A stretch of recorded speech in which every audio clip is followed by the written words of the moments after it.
Okay అండి, చాలా వరకు దాదాపుగా అయిపోవచ్చింది కట్టేయటం. ఇదిగోండి సగం కళాయి కట్టేసుకున్నాను, ఇంకా ఉందన్నమాట కట్టాల్సింది. ఇదిగోండి చూడండి, లడ్లు అయితే ఎండ పడుతుందిలేండి, ఇక్కడ కొంచెం సూర్యకిరణాలు పడతాయి పొద్దున్న మనకి. ఇదిగోండి కట్టేస్తున్నాను. సేమ్ ప్రాసెస్ అండి, లడ్డు మదాయించుకుంటా కట్టేసుకుంటామే అనమాట. ఈ జీడిపప్పు అనేది అతికించుకుంటున్నాను ఒకటి పైకి కనిపించే విధంగా. కొన్ని ఏమో లోన్ వేసేసాను ఆల్రెడీ. ఇదిగోండి చూసారుగా, ఈ విధంగా ఇట్లా తీసుకొని ఇలా మదాయించుకోవాలి.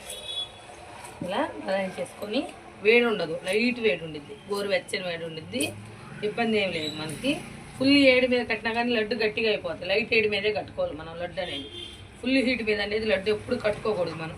ఫుల్ హీట్ మీద కట్టుకుంటే లడ్డు ఆరిపోయాక తినేటప్పుడు చాలా గట్టిగా ఉండిద్ది అనమాట.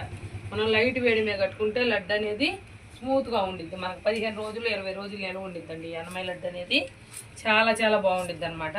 టేస్ట్ కూడా నెక్స్ట్ లెవెల్లో ఉండిద్ది. అసలుకి కలాకాన్ కూడా సరిపోదు దీని ముందు, అంత టేస్టీగా ఉండిద్ది అనమాట. పాల ఐటమ్స్ కూడా అన్నమయ్య లడ్డు సాట్ అయితే రావన్నమాట, అంత టేస్ట్గా ఉండిద్ది లడ్డు. అయితే కట్టే పద్ధతిలో కడితేనే టేస్ట్ ఉండిద్ది, ఎలా పడితే అలా కడితే టేస్ట్ అయితే ఉండదు. నేను చెప్పిన కొలతల ప్రకారం చేసుకుంటే టేస్ట్ అదిరిపోద్ది. మొత్తం కట్టాక చూపిస్తాను.